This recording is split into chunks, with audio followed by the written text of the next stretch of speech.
큐티라이프 김목사입니다. 욥기 8장 1절 2절입니다. 욥이 자신의 무고함을 주장하며 항변하는 것을 듣고 있던 빌닷은 처음부터 강력하게 책망합니다. 빌닷은 욥의 반응을 전통적으로 내려오는 가르침인 인과응보 원리에 도전하는 것으로 여겼습니다. 고난받음을 어느 때까지 하시리이까?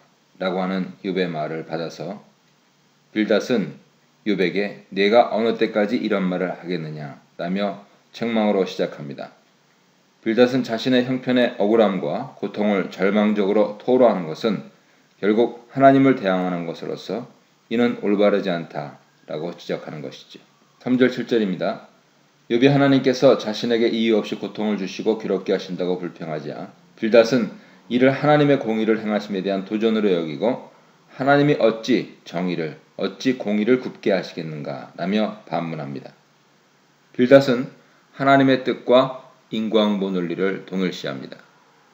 특히 4절에서는 욥의 자녀들이 죽게 된 것을 인과응보 원리를 따라서 하나님께서 공의를 행하셔서 벌어진 사건이라고 말합니다. 빌닷은 욥이 그의 자녀들과 같이 죽음까지 가는 심판을 받지 않으려면 회개함으로 회복을 얻어야 한다고 권면합니다. 그러기 위해 첫째로 하나님과 관계 회복이 선행되어야 한다고 말합니다.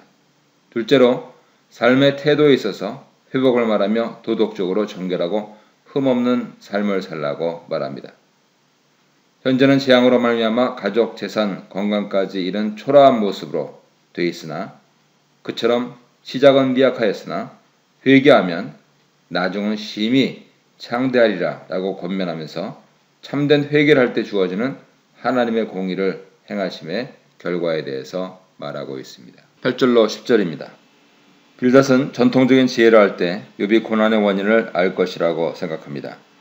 그는 욥이 그 지혜를 따라 인과응보 원리 안에서 복을 누리는 삶을 살기를 바랍니다. 조상들과 비교했을 때 현재를 사는 사람의 인생은 짧고 유한하며 그림자와 같이 사라질 것이라고 합니다. 오랜 세월 동안의 전통적 가르침에 귀를 기울여야 한다는 것이죠.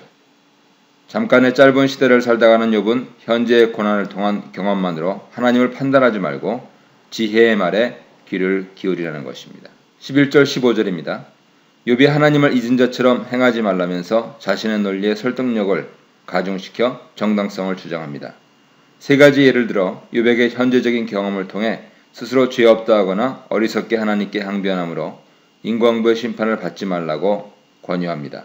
첫째, 왕골과 갈대를 통한 비유를 들어 겉보기에 무성하게 자라지만 일시적이고 건기가 다가와 강이 마르면 곧바로 마르는 것처럼 하지 말라고 합니다.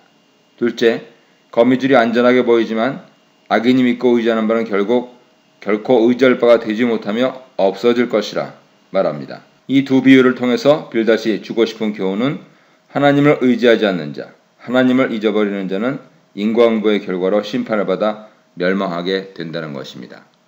셋째는 16절 이하에 나와 있습니다. 16절로 19절입니다. 셋째로 빌닷은 욥에게 하나님을 잊어버린 자의 결과를 식물에 비유하여 교훈하고자 합니다. 식물이 돌무더기와 돌 가운데 뿌리를 내리며 든든하게 서서 번영과 형통을 누릴 것 같지만 결국은 뽑히게 된다는 것이죠.